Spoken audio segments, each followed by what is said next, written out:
Hi, friend. Welcome to Holly's Highlights, a podcast designed to encourage, inspire, and equip you to intentionally live your life full of purpose. I'm your host, Holly Kirby, motivational speaker, leadership cultivator, marketing strategist, and personal cheerleader. Let's check out today's highlight. This episode is brought to you by Leslie Clement, part of Berkshire Hathaway Home Services Utah Properties and the Stringham Realty Group. You want to know the fastest way to get your home sold? Call Leslie Clement at 801-971-0455 or even go to soldbylesleyclement.com. She has great tips and ideas to make your home stand out from the rest. You can get her free seller's guide at soldbylesleyclement.com. Check out the show notes for all of her contact information and to connect with her today. Leslie Clement, getting you home. Well, how are those New Year's resolutions going? One of my New Year's resolutions has been to get better sleep.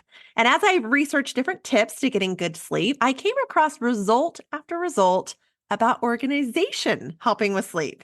Now, I totally buy this, as this is one of the things I ask my kids for, is simply to leave the house cleaned up before they go to bed, as it seems to truly affect my sleep. Now, as one who loves to organize for New Year's, there is just something about starting the new year with organized cupboards and closets and even the car cleaned out and organized. But I was surprised to see the additional benefits of keeping things organized, as I found on selecthealth.com. One, it reduces stress, including that cortisol level, which is the body's primary stress hormone that can often add to our weight gain too.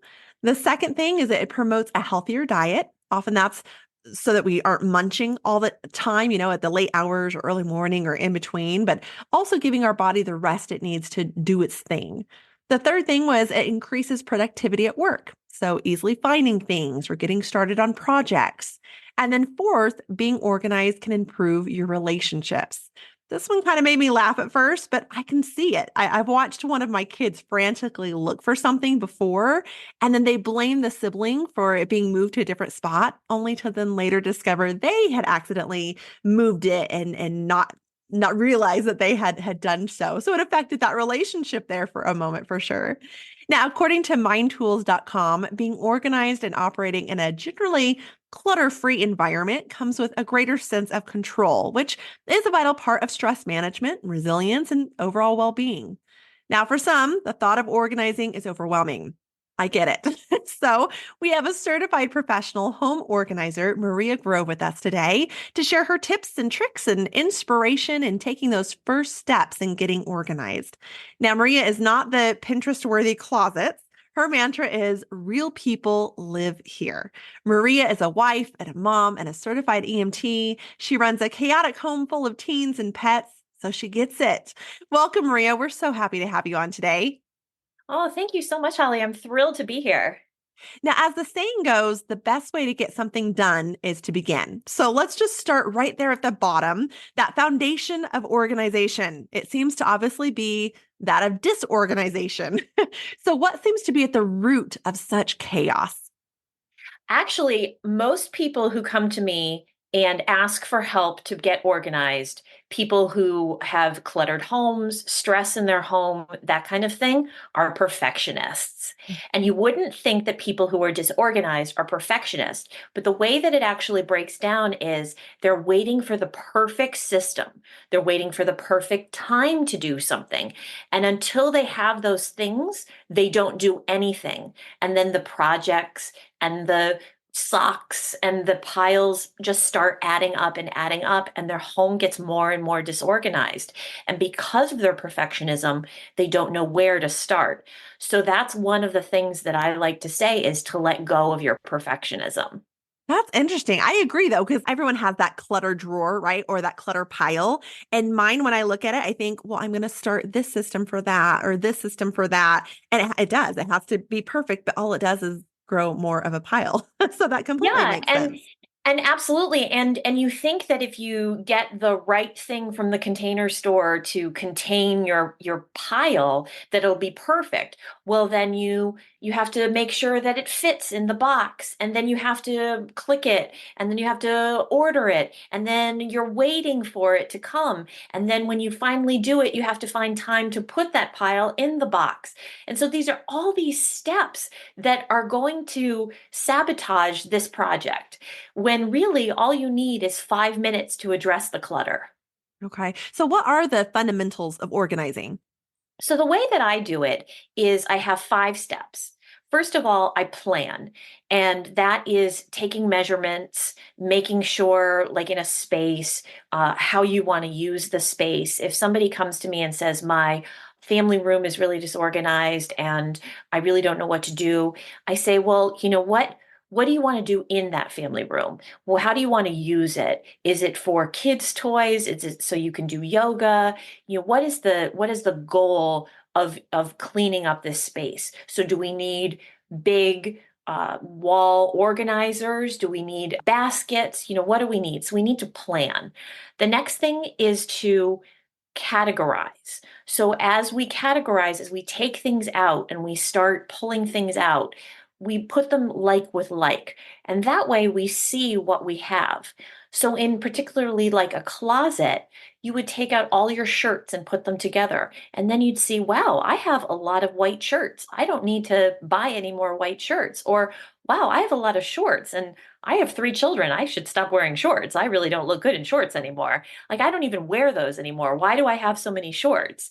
So from those categories, you can start saying, that's where I can start decluttering, which is the next step, which is by far the most important step.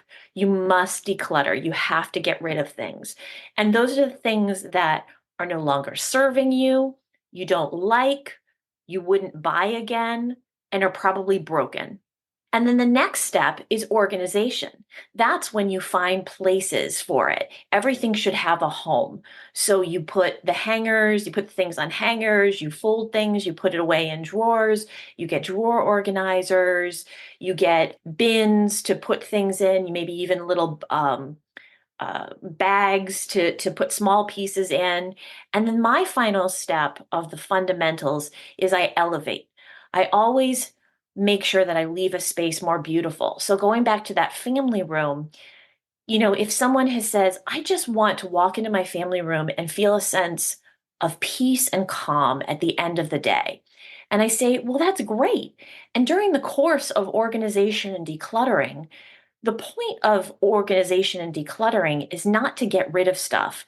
I think the point of decluttering is to find the good stuff in your house, the stuff that's gotten lost under all the clutter, like your favorite mementos from your honeymoon, like your wedding photo, like the toys that your kids just absolutely love to play with. And so what I do is, before I go, maybe in that family room, I make a little vignette on the coffee table of all these great things that we've found that are going to make you happy after I leave.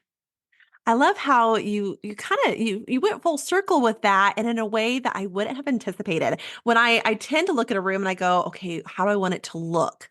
I like how you start with what do you want to do? What are you going to accomplish in that room? But yet you still come back at the end with how it feels and how it looks. So a different perspective, which I can really embrace in that. And that was my light bulb moment of, yeah, what do you want to do in it? And then end with how do you want it to look and feel. I really like that. Now you have mantras for organization, right? Yes, I do. I do. I love mantras. I think they're really helpful. You can put them in your planner. You can put them on your phone background. You can put them on a sticky note and put them in your kitchen, to really, because organizing is about changing your mindset.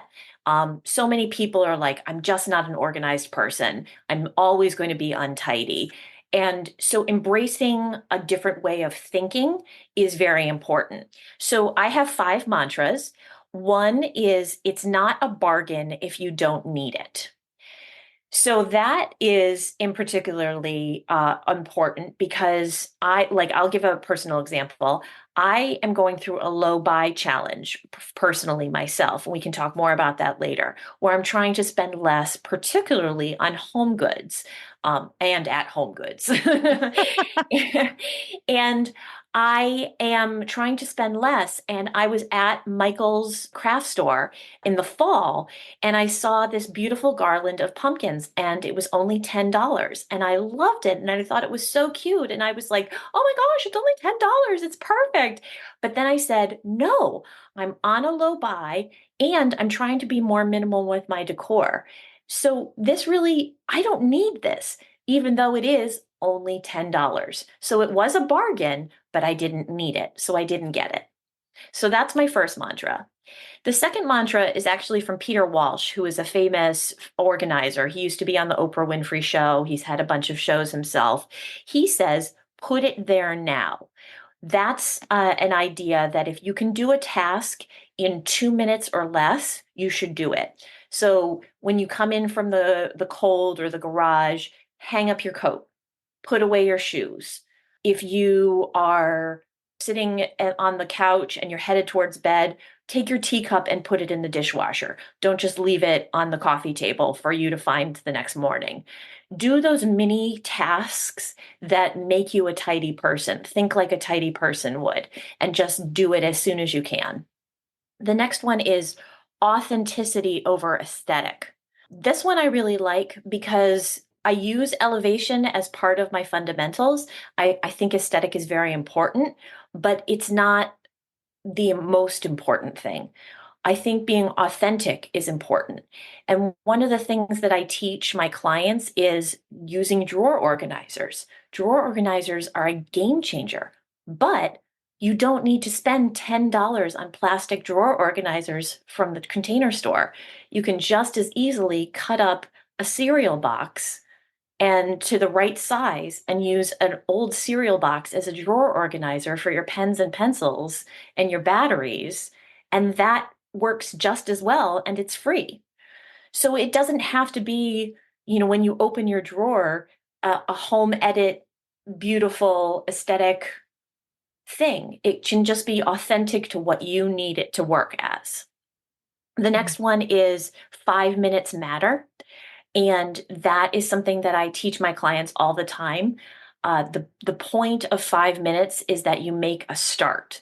Because if you are working on decluttering and it gets overwhelming, it can get very overwhelming. If you say, I'm going to declutter this weekend, I'm going to declutter my whole house and organize my whole house, that's overwhelming. That can be anxiety producing. But if you say, I'm going to tackle my junk drawer, I'm going to set a timer for 5 minutes, I'm going to put on my favorite Taylor Swift song, and I'm going to take out all the batteries, and I'm going to cut up some cereal boxes for some drawer organizers, and boom, I'm ready to go. That's 5 minutes. You've done an incredible job in 5 minutes, and you've made an impact in your home. Imagine what the next 5 minutes will do. And then finally, embrace good enough. Perfectionism, like we were talking about earlier, is really the killer of organization. If you just wait till everything is perfect, you're never going to start. So if you embrace good enough and you say, okay, well, all of my hangers don't match. They're not all the perfect black velvet hanger. I still have some other hangers left over from other projects, but that's good enough. All of my clothes are hung up. They're not on the chair. I'm feeling really good about myself. All of my clothes are hung up. So that's good enough. That's good enough right now. So those are my mantras. Yeah. Oh, I like that. So you mentioned the 2 minute put away something, 5 minute, even, set a timer, so forth. What are some other habits that we should be implementing daily, such as those? Ooh, well, my signature trademark is I do 4 daily tasks, and people think I'm absolutely nutball crazy, but I have a routine that keeps my house organized and clean after dinner.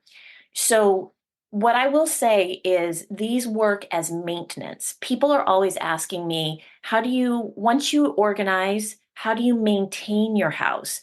And it's about good habits. And one of the things that keeps you Uh, Maintaining your organization is if you do like a 5 minute pickup every day.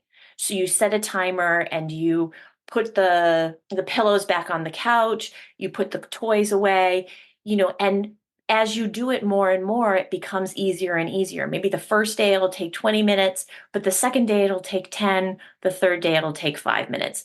And if you just maintain that habit, it'll take 5 minutes. So my four top tidy tips are: after dinner, I always do the dishes.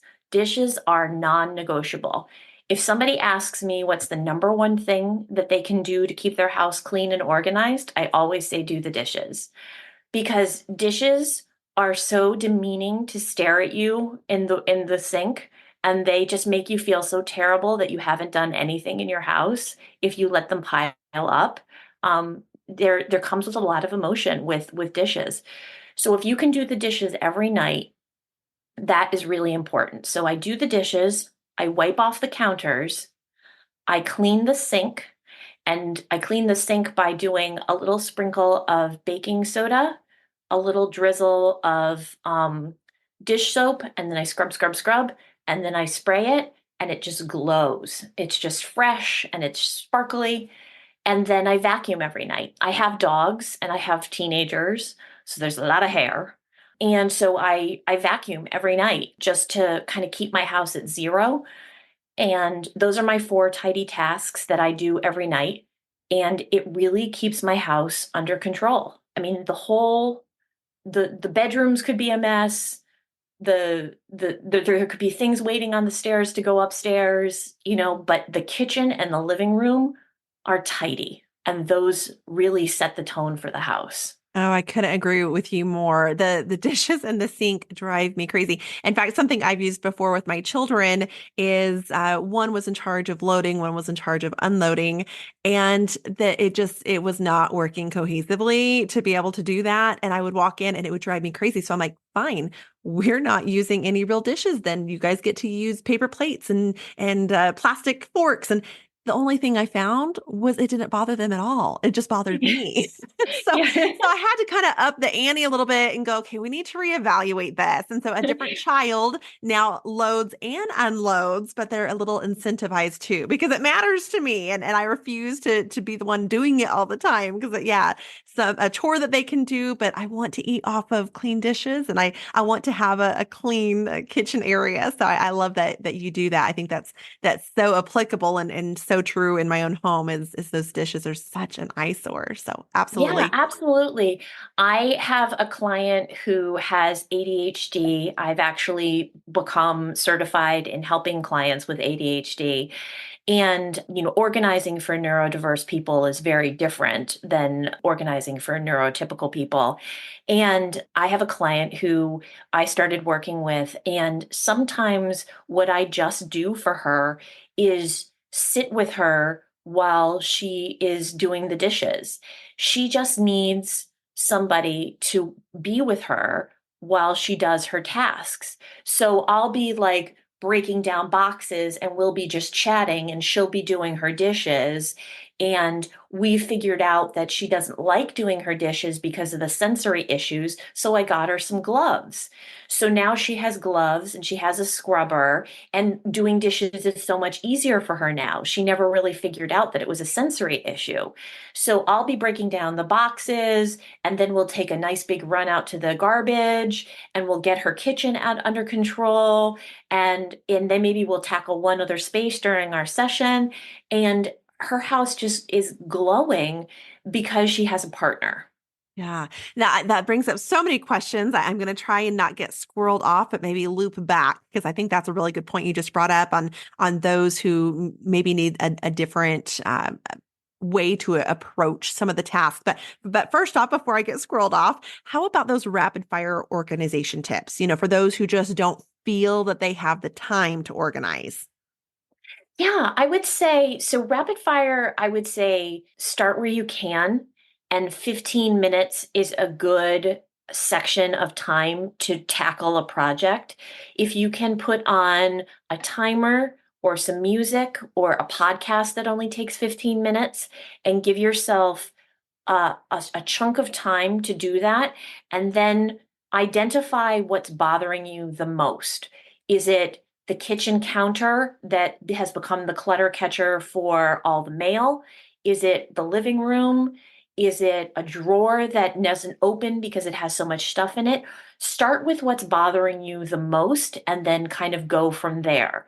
And but only spend 15 minutes doing it because again, like what I was saying, if you if you think that it's going to take all weekend, like tackling the garage and you get your husband to rent a truck or so you can haul away stuff or get a dumpster and you really commit everybody to working all weekend in the garage, that's so daunting.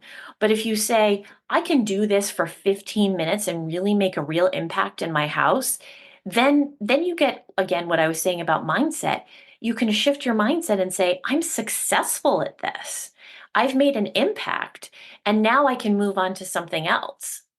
Yeah, that makes sense. Now let's kind of go back to what we were just touching on about those who might need a little bit of extra attention or different approaches to organization, such as those who might have anxiety or depression or PTSD, or even as you mentioned, ADHD. What advice would you have for them to get organized? Yeah, so especially for neurodiverse people, the thing that I have found is that you have to organize with them. You can't organize for them. And so for a neurotypical person, someone might hire me to organize their pantry. And so I would go in and take everything out, put bins and baskets in, organize where their pasta is, bam, bam, bam. And then an hour later say, look, client, here's your new pantry. But you can't do that with a neurodiverse person. So I would say organize with them because they have their own system. They've lived their entire lives coming up with systems that work for them. And it may seem messy to someone else, but for them it works. For instance, if they keep their pot holders on the kitchen counter, there's a real reason why they do that. Because if you put them away and then when they go to open the oven and take something hot out, they don't know where they are, they're just going to take the hot thing out and hurt themselves. And my client with ADHD explained this to me, and she was saying, if I don't know, so we found a way to put a hook out, so it was a visual. I find that people who are neurodiverse are really visual organizers. They have to be out. Drawers aren't the way to go for clothes, for kitchen supplies. We got a cube system for all of her shirts and we folded them, I color coded them, we made them look really nice, but they were in open shelves. So she could just scan for which one she was looking for because before they were all on her floor. She didn't know that she didn't want to put them away in drawers because they'd just be away to her and she'd never find them. Great points. Yeah, visual learning, visual organizing, I think is my major takeaway from that. Okay. Okay. Now let's pivot a bit as we are into this new year. We don't always focus on just organizing the house, but also getting our finances organized. So, what tips might you have for such financial organization? Yes, so financial organization is a great one. I've had a lot of financial organizers on my podcast and we've had some great conversations. But the thing that I've taken away is and something that I've been doing for about a year is something called a low buy challenge. It's very similar to a no buy challenge, but I would never be able to completely no buy. Mama likes getting her nails done. So I definitely recommend a low buy challenge to anybody who wants to get maybe their spending under control, who wants to see if they can adopt a more minimal lifestyle. Because once you get your spending under control and you have more mindful spending, the clutter becomes less in your home because you're not just going to Home Goods and wandering around and bringing random things in. You actually are thinking about mindfully what you're going to bring in. So a low buy challenge has a lot of rules. You have yeses that you are willing to spend money on, and you have nos that are rules that you're definitely not going to spend money on. And so some of my yeses were I'm going to get my nails done. Some of my no's were, I'm not going to get my blowouts anymore, let's say. But you also have to have a why.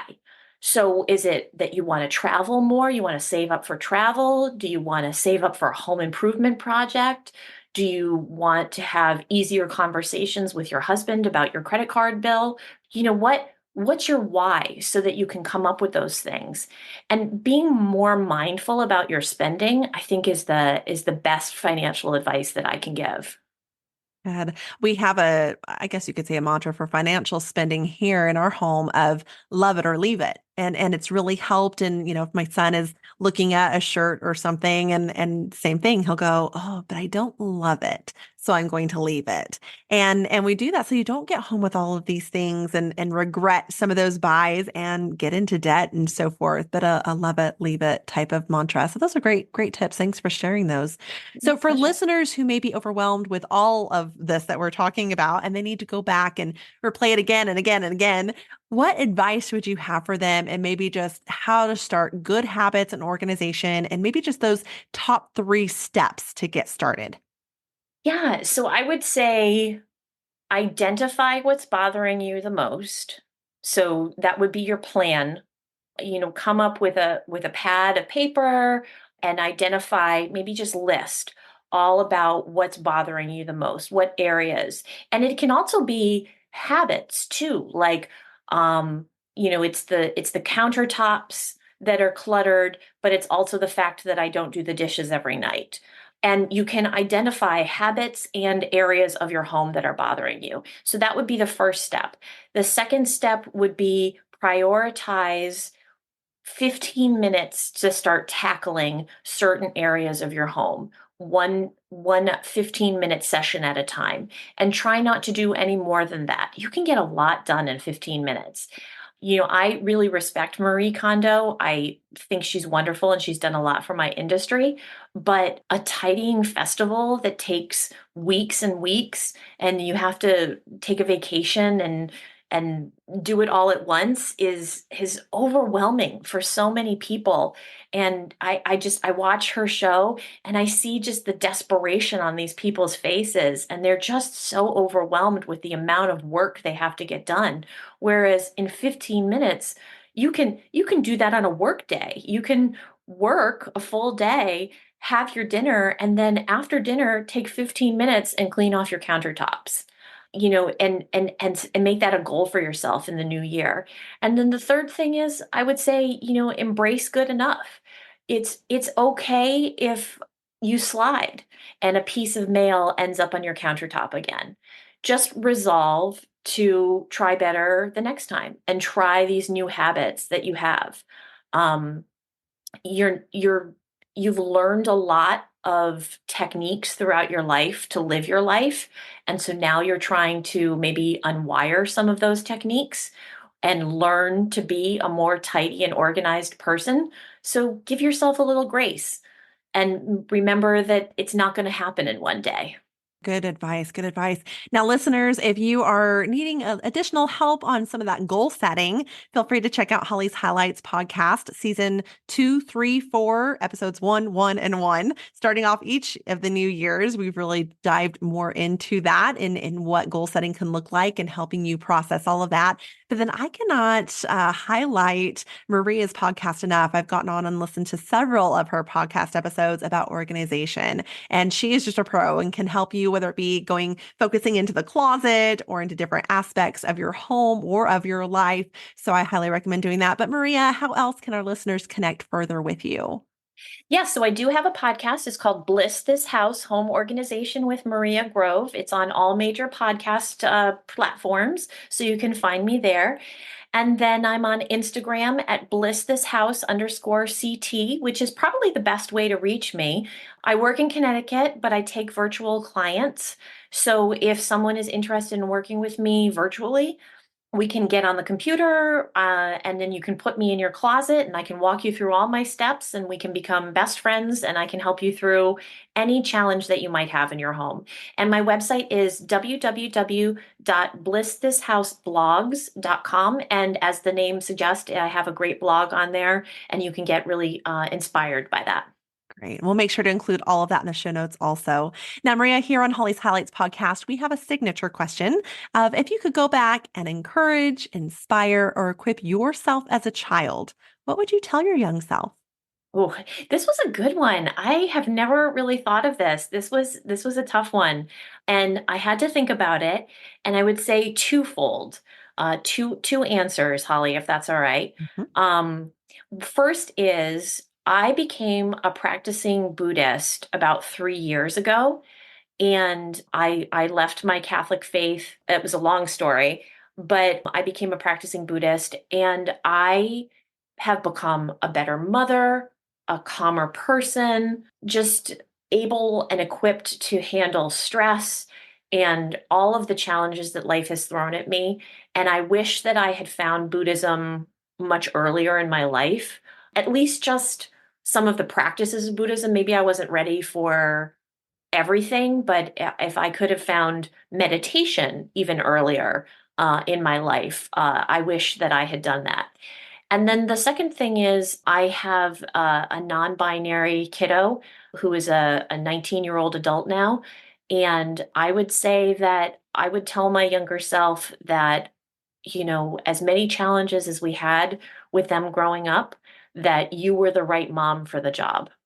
Well, thank you so much, Maria, for sharing with us today and being on here. I really appreciate your time and your talent, your expertise, and sharing it with us. So thank you for connecting in that way.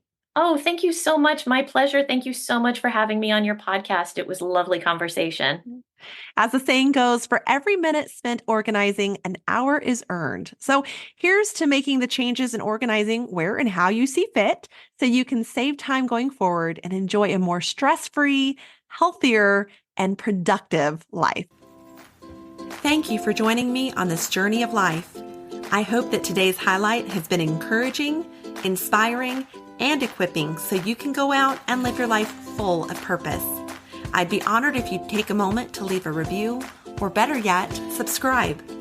We can also stay in touch by joining my email list at hollykirby.com.